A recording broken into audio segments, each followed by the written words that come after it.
یہ باب اس سلسلے میں ہے جس نے علمی باتیں بیان کرنے کے لیے اپنی آواز کو اونچی کی، یعنی اونچی آواز میں علمی باتیں بیان کرنا یہ اچھا ہے یا نہیں؟ قرآن کے اندر ہے ان انکر الاصوات لصوت الحمیر، سب سے گھناؤنی اور تکلیف دہ جو آواز ہے یہ گدھے کی آواز ہے نا؟ تو گدھا آواز زیادہ ہے اس کی۔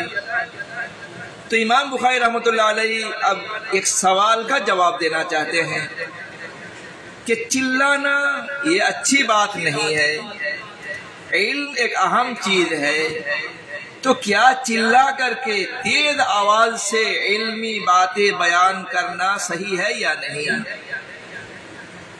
تو اس کا جواب امام بخاری رحمۃ اللہ علیہ حدیث کے ذریعے سے دیے۔ خام خواہ کے چلانا یہ تو اچھی بات نہیں ہے، لیکن جہاں آواز کو تیز کرنے کی ضرورت ہو وہاں تیز کرنا یہ قابل تعریف ہے۔ چنانچہ اذان کے لیے کہا گیا کہ تیز آواز سے اذان دینا چاہیے، ہے نا؟ اذان تیز آواز میں دینا چاہیے۔ اسی طرح کوئی آدمی مجلس میں ہو تو مجلس میں ایسی آواز سے ہونا چاہیے جس سے ہر ایک کو اس کی بات پہنچ سکے، اتنے آہستہ نہ کہے کہ جس سے آواز ہی نہ پہنچ سکے، اتنے زور بھی نہ کہے کہ سب کو تکلیف ہو، کسی کو تکلیف ہو، درمیانی آواز ہونی چاہیے۔ لیکن ایک بات یاد رکھنا چاہیے، بات صاف ہونی چاہیے، آواز سب کو پہنچنی چاہیے، ضرورت پڑے تو بہت آواز سے چلا کر بھی کبھی بولنے کی ضرورت پڑتی ہے، تو یہ قابل مذمت نہیں ہے، یہ اچھی بات ہے۔ چنانچہ امام بخاری رحمۃ اللہ علیہ جو روایت لائے اس میں یہ عبداللہ ابن عمرو رضی اللہ تعالی عنہ کی روایت ہے، فرماتے ہیں کہ ایک مرتبہ نبی کریم صلی اللہ علیہ وسلم ایک سفر میں ہم سے پیچھے ہو گئے، تخلف عنا النبی صلی اللہ علیہ وسلم فی سفرۃ سافرناها، ایک سفر میں نبی کریم صلی اللہ علیہ وسلم ہم سے پیچھے ہو گئے جو ہم سفر کیے۔ پیچھے کیسے ہو گئے؟ نبی کریم صلی اللہ علیہ وسلم عموماً پیچھے رہتے تھے تاکہ سامنے جو لوگ ہیں وہ سامنے چلا جائے اور بالکل پیچھے کوئی نہ رہ جائے، سمجھ گئی؟ کوئی چھوٹ نہ جائے۔ فَأَدْرَكْنَا وَقَدْ أَرْهَقْنَا الصَّلَاةَ، تو کہتے ہیں کہ ہم پائے اس حال میں کہ ہم نماز کو دیر کر دیے، یعنی نماز کا وقت ختم ہونے کا قریب تھا، اس وقت ہم ایک جگہ پہنچے، سمجھ گئی؟ اب نماز کا وقت دیر ہو جائے، ٹائم کم ہو تو وضو کیسے کریں گے؟ جلدی جلدی کریں گے۔ وَنَحْنُ نَتَوَضَّأُ، چنانچہ ہم وضو کر رہے تھے، فَجَعَلْنَا نَمْسَحُ عَلَىٰ أَرْجُلِنَا، چنانچہ ہم کیا کر رہے تھے؟ اپنے پیروں کو مسح کر رہے تھے۔ پیر کو تھوڑی مسح کرتے ہیں، پیر کو دھوتے ہیں نا، وہ تو اختلاف تم پڑھو گی کہاں؟ تحابی شریف میں بھی بخاری میں بھی یہ بات آئے گی کہ جو شیعہ امامیہ ہے وہ کہتے ہیں کہ پیر کو وضو میں کیا کیا جائے گا؟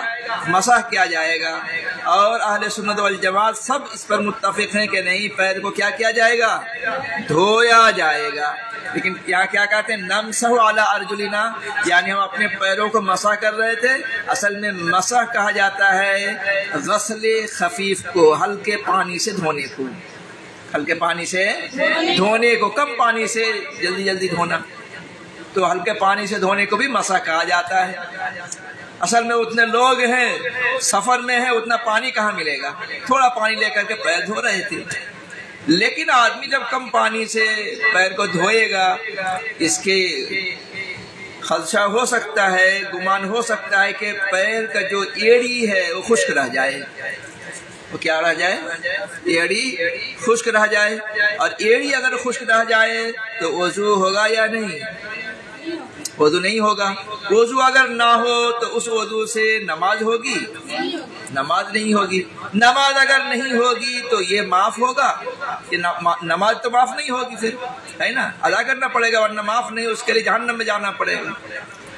کہتے ہیں چنانچہ فنادا بِأَعْلَى صَوْتِهِ، تو نبی کریم صلی اللہ علیہ وسلم اونچی آواز میں فرمایا، آواز یہ بہت تیز آواز سے۔ یہی ترجمہ الباب سے مناسبت ہے کہ علمی باتیں زور سے کہہ سکتے ہیں یا نہیں، تو نبی کریم صلی اللہ علیہ وسلم زور سے فرمایا تاکہ ہر ایک کے کان میں پہنچ جائے، جیسے تمہارے یہاں مائک ہے تاکہ ہر ایک کے پاس پہنچ جائے، ہے نا، اور میری آواز ذرا ہلکی ہے اور اس کے ساتھ ساتھ ذرا تیز ہو جاتی ہے کبھی کبھی۔ فنادا بِأَعْلَى صَوْتِهِ، تو نبی کریم صلی اللہ علیہ وسلم اپنے تیز آواز سے فرمایا وَيْلٌ لِلْعَقَابِ مِنَ النَّارِ، یعنی وَيْلٌ لِلْمُقَصِّرِينَ، یعنی ان لوگوں کے لیے جو پیروں کو دھونے میں کوتاہی کرتے ہیں، یعنی ایڑیوں کو دھونے میں کوتاہی کرتے ہیں، ان کے لیے جہنم کی آگ ہے۔ ان کے لیے کیا ہے؟ جہنم کی آگ ہے۔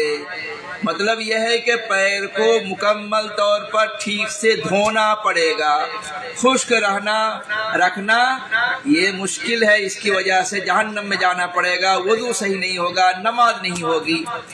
تو نبی کریم صلی اللہ علیہ وسلم اونچی آواز میں 2-3 مرتبہ فرمایا۔ اس کی اہمیت کے پیش نظر معلوم ہوا تیز آواز سے کوئی ضروری باتیں کہی جا سکتی ہے جہاں ضرورت ہو۔ سمجھ گئی؟ ہاں۔